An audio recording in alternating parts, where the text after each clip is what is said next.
Hello, welcome back to another long video.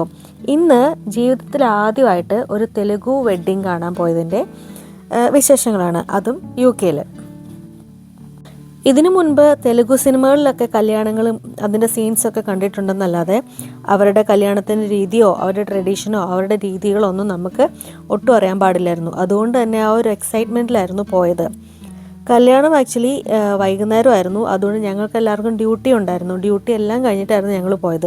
ഞങ്ങൾ കുറച്ച് friends എല്ലാവരും കൂടി ഒരുമിച്ചായിരുന്നു പോയത് കേട്ടോ. കുറച്ച് മലയാളീസ് ഉണ്ടായിരുന്നു, പിന്നെ കൂടുതലും അവരുടെ ആന്ധ്ര, തെലങ്കാന പ്രദേശത്തുള്ള ആൾക്കാരൊക്കെ തന്നെയായിരുന്നു. കല്യാണം കഴിക്കുന്ന വരനും വധു എന്ന് പറയുന്നത് രണ്ടുപേരും ഞങ്ങളുടെ കൂടെ വർക്ക് ചെയ്യുന്നവരാണ്. അതുകൊണ്ട് തന്നെ ഏകദേശം അവർ വിളിച്ച എല്ലാവരും തന്നെ ഞങ്ങളുടെ കൂട്ടത്തിൽ വർക്ക് ചെയ്യുന്ന ആൾക്കാരൊക്കെ തന്നെയായിരുന്നു. ഞങ്ങൾ ചെല്ലുമ്പോൾ തന്നെ അവർ റിസപ്ഷനിൽ അവർ ഫ്രണ്ടിൽ നിൽപ്പുണ്ടായിരുന്നു. പിന്നെ ഞങ്ങളെല്ലാവരും പോയി കുറച്ച് ഫോട്ടോസൊക്കെ എടുത്ത് ഗിഫ്റ്റ് എല്ലാം കൊടുത്ത് അങ്ങനെ അതിനുശേഷം പെട്ടെന്ന് തന്നെ റിസപ്ഷൻ എല്ലാം സ്റ്റാർട്ട് ചെയ്തു. ഇവരുടെ ഒരു രീതി അനുസരിച്ച് ആദ്യമേ റിസപ്ഷനാണ്, അത് കഴിഞ്ഞിട്ടാണ് കല്യാണം. കാരണം അവരുടെ മുഹൂർത്തം എന്ന് പറഞ്ഞാൽ രാത്രി 11:10 വെജിറ്റേറിയൻ ഫുഡ് ആയതുകൊണ്ട് ഞങ്ങൾക്ക് വലിയ താല്പര്യമൊന്നുമില്ലാതെയാണ് കഴിക്കാനായിട്ട് ചെന്നത്.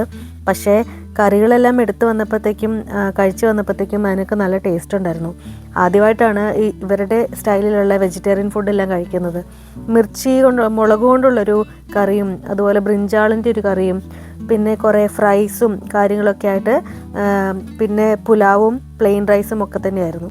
വലിയ താല്പര്യമൊന്നുമില്ലാതെ ഫുഡ് എടുക്കാൻ പോയ ഞങ്ങൾ അവസാനം രണ്ടാമതും ഫുഡ് മേടിച്ച് കഴിച്ചു. കാരണം നല്ല ടേസ്റ്റ് ഉണ്ടായിരുന്നു എല്ലാ കറികൾക്കും. നമ്മുടെ കല്യാണങ്ങളിൽ നിന്നും വ്യത്യസ്തമായിട്ട് എനിക്ക് തോന്നിയ ഒരു കാര്യം, ഇവരുടെ കല്യാണങ്ങളുടെ മുഹൂർത്തം ഒന്നെങ്കിൽ പാതിരാത്രി അല്ലെങ്കിൽ പുലർച്ചെയൊക്കെ ആയിരിക്കും. നമ്മുടേത് കുറച്ചുകൂടെ നേരം വെളുത്തിട്ടല്ലേ മുഹൂർത്തങ്ങളെല്ലാം വെക്കുന്നത്. അതുകൊണ്ട് തന്നെയായിരിക്കും ഇവരുടെ റിസപ്ഷനും കല്യാണത്തിന് മുൻപേ വെക്കുന്നത്. അല്ലെങ്കിൽ അത്രയും സമയം ആർക്കും അങ്ങനെ ഫുഡ് കഴിക്കാതെ ഒന്നും ഇരിക്കാൻ പറ്റത്തില്ലല്ലോ. ഏതാണ്ട് ഒരു 9:30-10 ആയപ്പോഴത്തേക്കും പൂജാരി പോലത്തെ ആൾ അദ്ദേഹം വന്നിട്ട് മണ്ഡപമൊക്കെ അലങ്കരിച്ച് തുടങ്ങി. കല്യാണത്തിനുള്ള അറേഞ്ച്മെൻറ്റ്സും ഒക്കെ തുടങ്ങി, സാധനങ്ങളെല്ലാം എടുത്ത് വെച്ച് തുടങ്ങി. അപ്പം അതെല്ലാം ഞങ്ങൾക്ക് ഒരു പുതുമയുള്ള കാര്യമായിരുന്നു. അതെല്ലാം കണ്ടുകൊണ്ടിരുന്നു. കുറച്ചു നേരം കഴിഞ്ഞപ്പോഴത്തേക്കും വരൻ ഡ്രസ്സെല്ലാം മാറി കല്യാണത്തിന് വേഷത്തിൽ വന്ന്. കൂട്ടത്തിൽ 2 പെൺകുട്ടികളുണ്ടായിരുന്നു. അവർ കല്യാണത്തിന് ചെറുക്കൻ്റെ ഫാമിലിയെ റെപ്രസെൻ്റ് ചെയ്തിട്ടുള്ള ആൾക്കാരായിരിക്കണം. ചെറുക്കനും പെണ്ണും അല്ലാതെ അവരുടെ ഫാമിലിയിൽ നിന്ന് ആരും ഉണ്ടായിരുന്നില്ല കല്യാണത്തിന് ഇവിടെ പങ്കെടുക്കാൻ വേണ്ടിയിട്ട്. UK-ൽ വെച്ചിട്ട് നടത്തുന്നതായതുകൊണ്ട് ഫാമിലിക്കാർക്കും വരാൻ പറ്റത്തില്ലല്ലോ, അതുകൊണ്ടായിരിക്കണം. അപ്പോൾ 2 പെൺകുട്ടികൾ അവരുടെ ഫാമിലിയെ റെപ്രസെൻ്റ് ചെയ്തിട്ടുള്ളതാണെന്നാണ് ഞാൻ മനസ്സിലാക്കിയത്. മെല്ലെ ചടങ്ങുകളിലേക്ക് പ്രവേശിക്കുമായിരുന്നു. അങ്ങനെ 1 by 1 ആയിട്ട് ചടങ്ങുകളെല്ലാം നടന്നുകൊണ്ടിരുന്നു. കുറച്ചു നേരം കഴിഞ്ഞപ്പോഴേക്കും ഒരു കർട്ടൻ പോലെ ഒരു സംഭവം ചെറുക്കന് മുൻപിലായിട്ട് കൊണ്ടുവന്ന് വെച്ചു, ഇങ്ങനെ പിടിച്ചു നിർത്തി. അത് കഴിഞ്ഞിട്ടാണ് വധുവിൻ്റെ വരവ്. ഞാൻ മനസ്സിലാക്കിയത്, വധു വന്നു കഴിയുന്ന സമയം തൊട്ട് ആ മുഹൂർത്തത്തിന് സമയം വരെ വരനും വധുവും പരസ്പരം കാണാൻ പാടില്ല, അങ്ങനെ എന്തൊക്കെയോ ആണെന്ന് തോന്നുന്നു. എനിക്ക് മനസ്സിലായത് അങ്ങനെയാണ്. പിന്നെയുള്ള ചടങ്ങുകളെല്ലാം ആ കർട്ടൻ്റെ അപ്പുറത്തും ഇപ്പുറത്തും ഇരുന്നിട്ടാണ്. അതുപോലെ പെണ്ണ് വന്ന സമയത്ത് പെണ്ണിൻ്റെ കൂട്ടത്തിലും ഉണ്ടായിരുന്നു ഒരു ഹസ്ബൻഡും വൈഫും. അത് പെണ്ണിൻ്റെ ഫാമിലിയെ റെപ്രസെൻ്റ് ചെയ്തിട്ടുള്ളതാവാം. അവർക്കും ചെയ്യാൻ എന്തെങ്കിലുമൊക്കെ ചടങ്ങുകൾ അതിൽ കാണണം. കറക്റ്റ് മുഹൂർത്തത്തിന് സമയമായപ്പോഴത്തേക്കും അവർ ആ കർട്ടൻ അങ്ങ് മാറ്റി.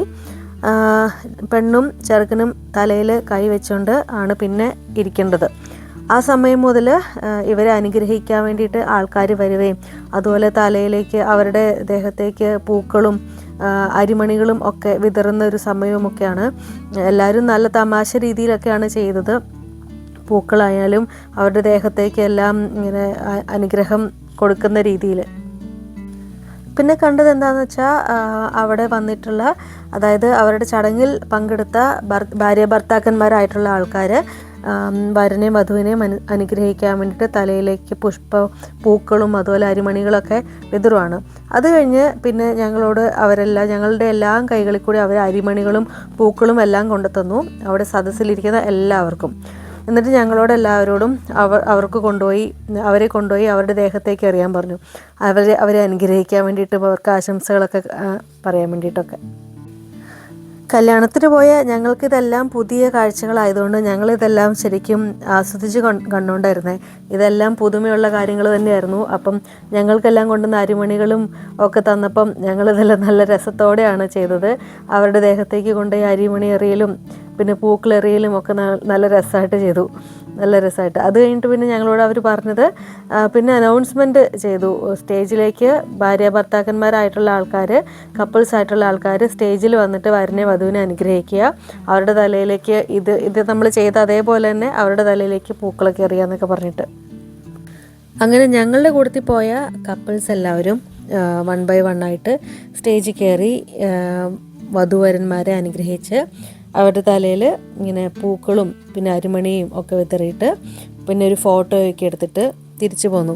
അപ്പോൾ ഈ ഓരോ ആൾക്കാരും വന്ന് അവരനുഗ്രഹിച്ച് തിരിച്ചു പോകുന്ന സമയത്ത് ഇവരിങ്ങനെ രണ്ടുപേരും പരസ്പരം തലയിൽ കൈ ഇങ്ങനെ വെച്ചുകൊണ്ടിരിക്കണം. കുറേ സമയമാകുമ്പോഴത്തേക്കും അവരുടെ കൈയെല്ലാം കഴിക്കും, അവർ കൈ താഴെ വയ്ക്കും, പിന്നെയും തിരിച്ചു വയ്ക്കും, അങ്ങനെയായിരുന്നു.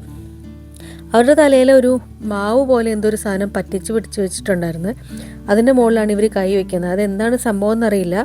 എന്താണെങ്കിലും ഇതിനെല്ലാം അവരുടെ വിശ്വാസപരമായിട്ട് കുറേ അർത്ഥങ്ങളും കാര്യങ്ങളൊക്കെ കാണും. പക്ഷെ നമുക്കൊന്നും ഇതിൻ്റെ ഒന്നും യഥാർത്ഥ അർത്ഥങ്ങളും കാര്യങ്ങളൊന്നും അറിയത്തില്ലെങ്കിലും നമ്മളും അവർ പറഞ്ഞ പോലെയൊക്കെ ചെയ്തു. നമുക്കൊരു രസവുമാണ്, ഇതെല്ലാം പുതിയ അനുഭവങ്ങളുമാണല്ലോ. കല്യാണത്തിൻ്റെ ചടങ്ങുകൾ കഴിഞ്ഞിട്ടില്ല. ഈ ഒരു ചടങ്ങ് കഴിഞ്ഞിട്ട് വധുവും വരനും പോയിട്ട് വീണ്ടും ഡ്രസ്സ് മാറിയിട്ട് വരും. വധു ഒരു റെഡ് സാരി ഉടുത്തിട്ടാണ് വരുന്നത്. അത് കഴിഞ്ഞിട്ടാണ് താലികെട്ട്. പക്ഷെ അപ്പോഴത്തേക്കും 11:45 കഴിഞ്ഞിട്ടുണ്ടായിരുന്നു. പിള്ളേരെല്ലാം ക്ഷീണിച്ചു തുടങ്ങി, നമുക്ക് വീട്ടിൽ പോകേണ്ട സമയമായി. പിന്നെ പിറ്റേ ദിവസം ഡ്യൂട്ടി ഉള്ളവരുണ്ട്. അതുകൊണ്ട് തന്നെ അവരോടെല്ലാവരും യാത്ര പറഞ്ഞിട്ട് ഞങ്ങൾ തിരിച്ചു പോന്നു. അപ്പം ഇന്നത്തെ വീഡിയോ ഇത്രയേ ഉള്ളൂ. അപ്പം വീണ്ടും ഒരു വീഡിയോ ആയിട്ട് നമുക്ക് വീണ്ടും കാണാം. Thank you for watching.